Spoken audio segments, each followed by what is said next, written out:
They say revenge is a dish best served cold. But I disagree. Cold implies you just waited. Cold implies passivity. True revenge isn't just cold. It's preserved. It's freeze-dried, vacuum-sealed, and kept in the back of the pantry for a decade, waiting for the exact moment when serving it won't just leave a bad taste in their mouth. It will choke them. 13 years. That is how long I waited. For 1,745 days of watching, smiling, and nodding, while I systematically dismantled the life of the person who destroyed mine. Most people snap in the heat of the moment. They yell, they throw a punch, they get fired or arrested, and the world moves on. I didn't want to snap. I wanted to erode her.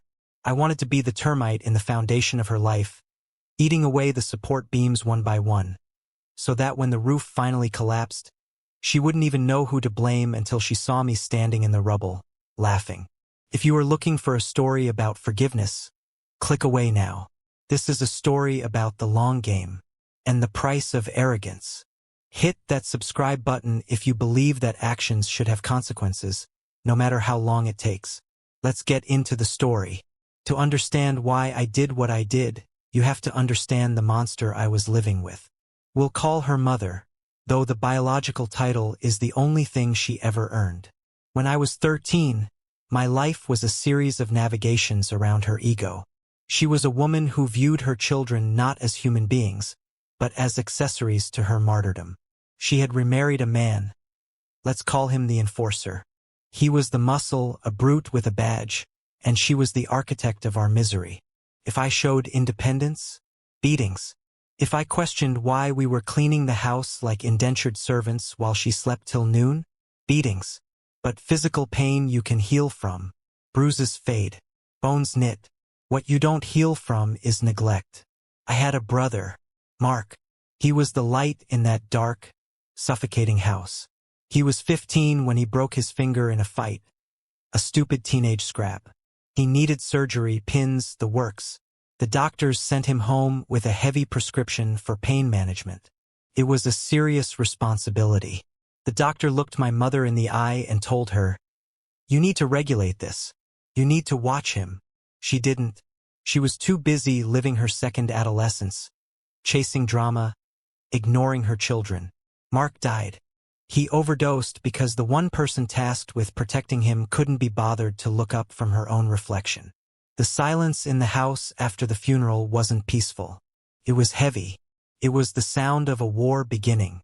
My father, my real father, fought for custody of me and won, arguing that if she had been a mother, Mark would be alive. He was right, but the courts are slow, and justice is rarely perfect. She lost custody of my younger half-brother, Sam, who went into foster care. I never saw him again, so there I was, 18 years old, standing at the grave of my brother, realizing that my mother had effectively killed one son and banished another, and she was still walking around, breathing, playing the victim. She told neighbors about her tragedy. She milked the sympathy of the community. She drank the wine people brought her to comfort her grief. That was the moment. The Stoic verdict wasn't handed down by a judge. It was handed down by me. I decided then and there that I wouldn't just leave. Leaving was too good for her. I would ruin her. But I had to be smart. I had to be patient. I had to learn how to destroy someone without lifting a finger. I joined the Navy a month later. Not out of patriotism, but out of necessity. I needed distance, and I needed to learn how to survive in a system that tries to crush you. It was in the Navy that I learned my first lesson in nuclear revenge. I was stationed at a training base in Connecticut. I was just a kid, really, broken by what had happened to Mark, filled with a rage I didn't know how to process. There was a guy in my unit, let's call him Bill. Bill was like me, quiet, struggling, a bit out of shape, but brilliant with sonar tech. We had two petty officers who made it their mission to break Bill. They were the kind of men who peak in high school and spend the rest of their lives punishing the world for growing up. They berated Bill daily. They called him fat. They called him useless. They told him, to his face, that he should just end it. Bill tried. I got the call at 3 a.m. He had swallowed a bottle of pills. The same way my brother died. But Bill survived. He woke up in the hospital, broken and terrified. I went to see him, and that's when I met her.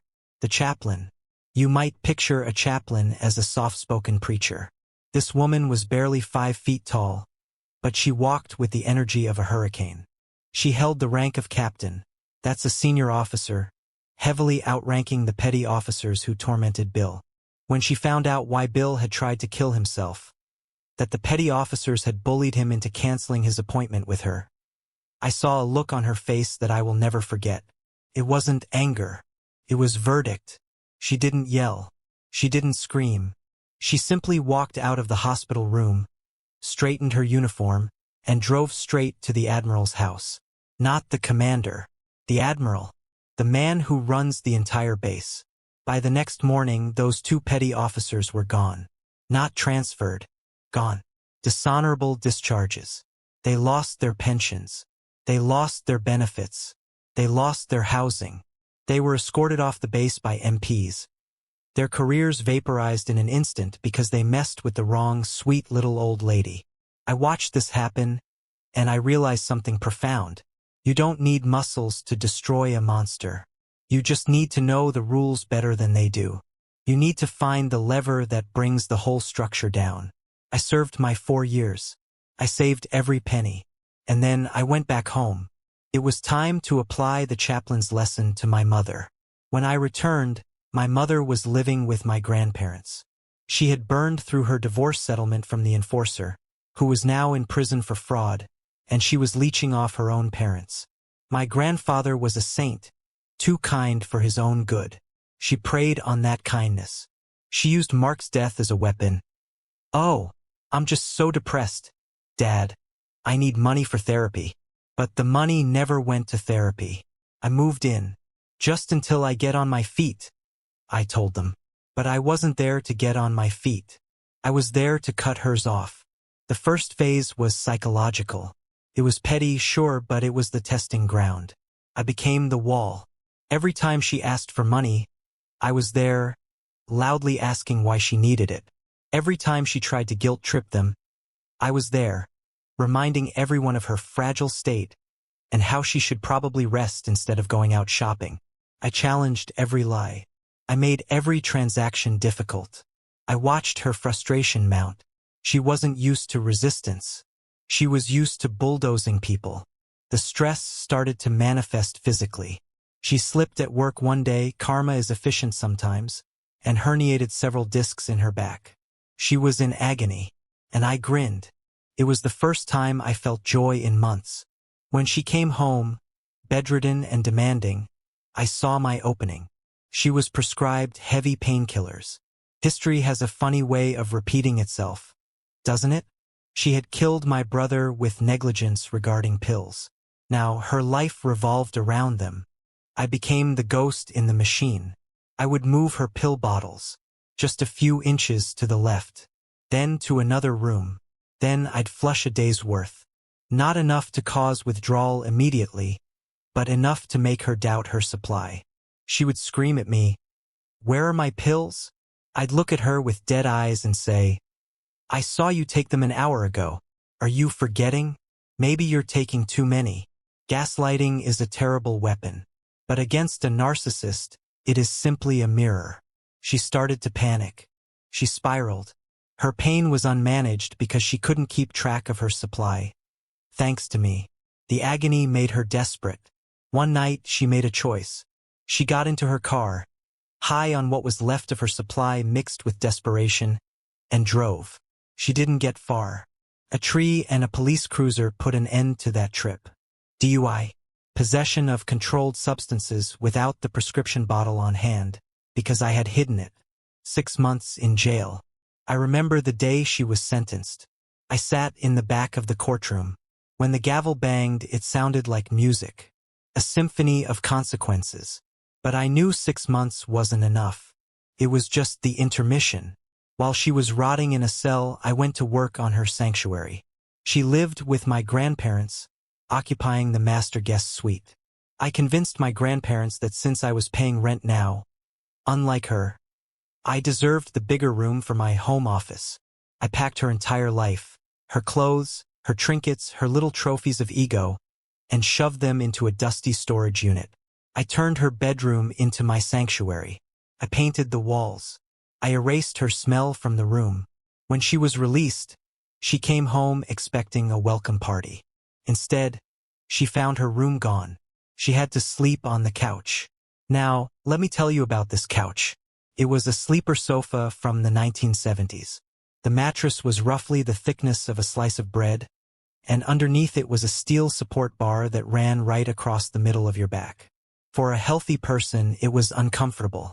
For a woman with herniated discs and a botched back surgery, it was a torture rack. Every morning, I would wake up early just to sit in the kitchen, drinking my coffee, waiting for the show. She would try to rise, groaning, tears streaming down her face, clutching her back. That steel bar had been pressing into her spine for 8 hours. "Good morning," I'd say, cheerful and bright. "Coffee's on." She would glare at me with pure hatred. She knew. Somewhere, deep down, she knew I was enjoying this. But she couldn't prove it. What could she say? My son stole my room? I was the responsible one. I was working. I was caring for her parents. She was the felon sleeping on the couch. This went on for 3 years. The second revenge, I called it. The era of the couch. But even the best torture devices lose their novelty, and eventually we moved back to the old family house. This is where things turned dark. Darker than before. My mother's back was getting worse.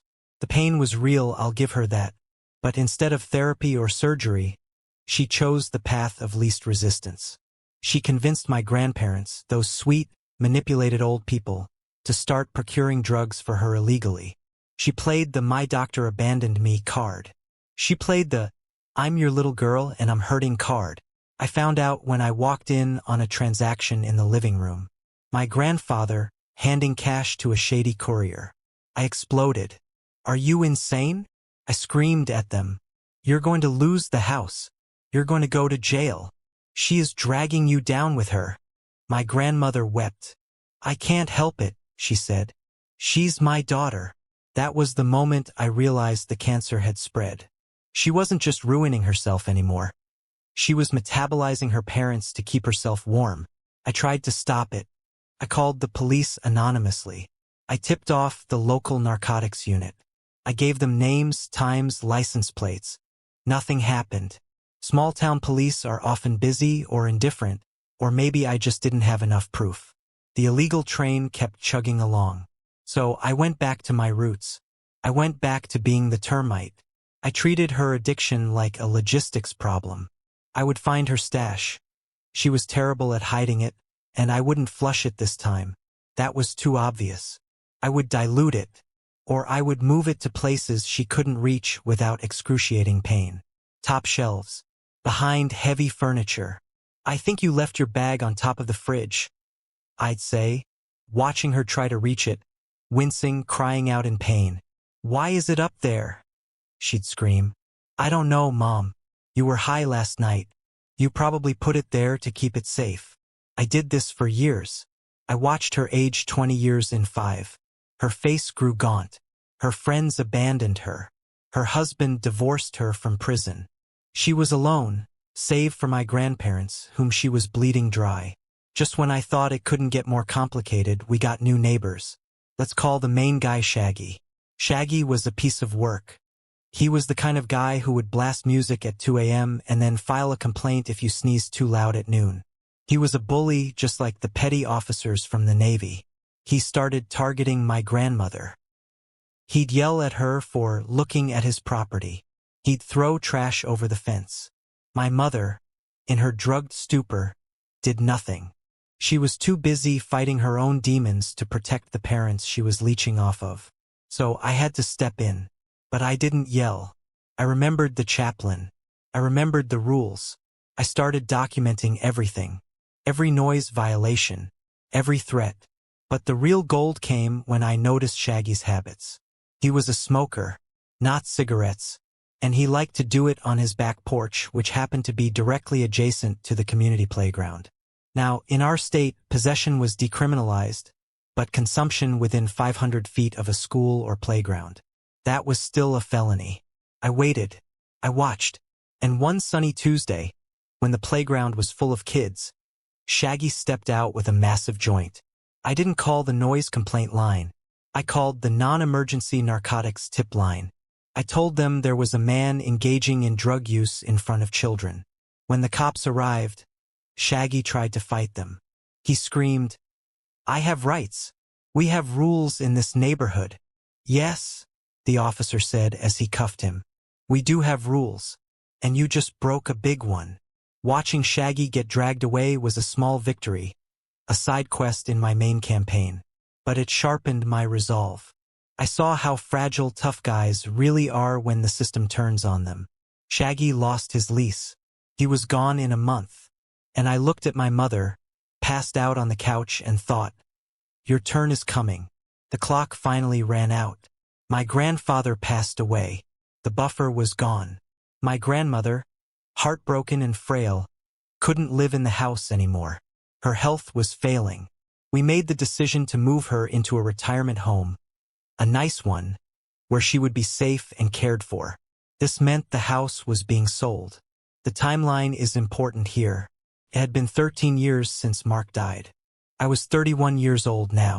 I had a career. I had savings, a lot of them. I had inherited a significant sum from my grandfather's estate because he trusted me to handle it, unlike his daughter. I went to the house to help pack up my grandmother's things. The atmosphere was somber. Boxes everywhere. My mother was there, hovering, looking like a vulture waiting for a carcass. She looked terrible.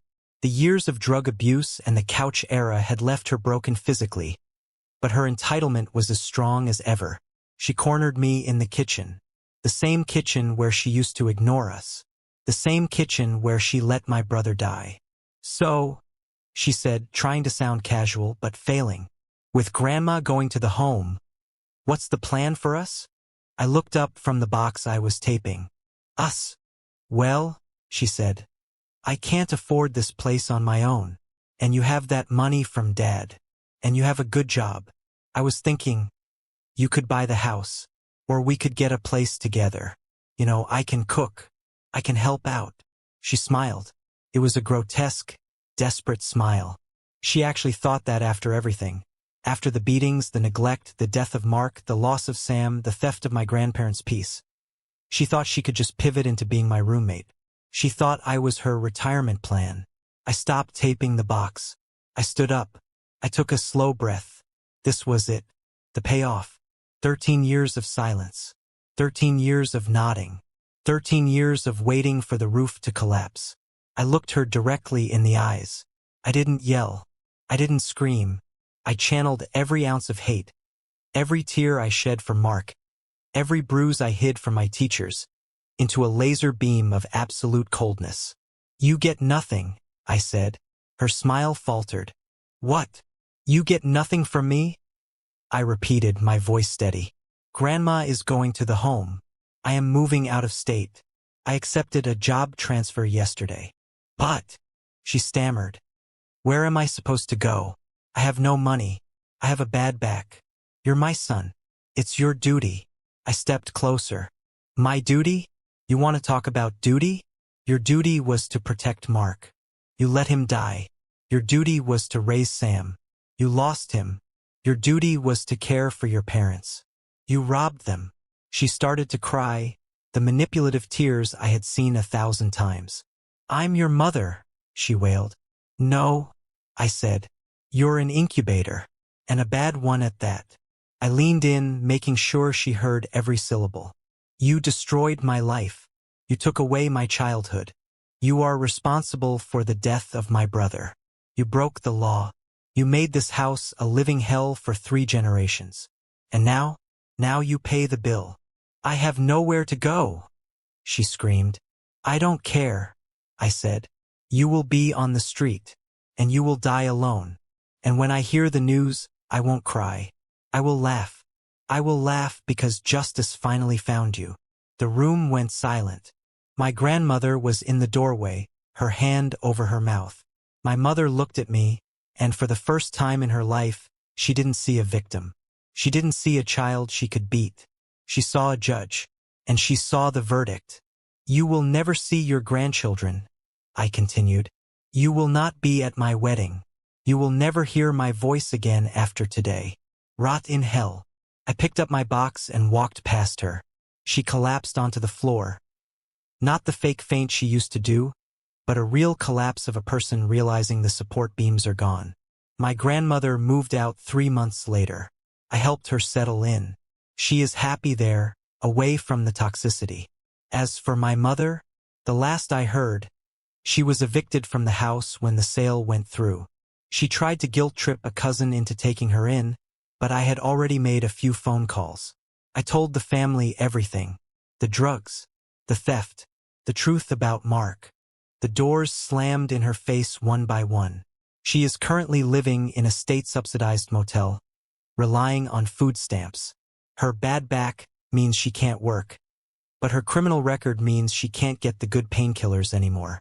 She is in the agony she deserves, in the poverty she earned, and in the solitude she created.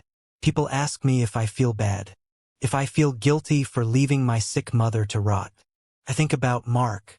I think about him gasping for air while she slept. I think about the bruises. I think about the steel bar in the couch. I think about Bill the sailor and how the chaplain taught me that sometimes the only way to deal with a bully is to nuke their world from orbit. And I sleep like a baby. Sometimes, malicious compliance isn't about following the rules of a workplace. It's about following the rules of nature. You reap what you sow. She sowed misery for 30 years. Now she's enjoying the harvest. If you enjoyed this story of long-term justice, smash that like button. It helps the algorithm find more people who need to see that sometimes the bad guys lose. And if you have a story about playing the long game, drop it in the comments below. I read every single one. Don't forget to subscribe and turn on notifications. You don't want to miss the next verdict. Stay stoic.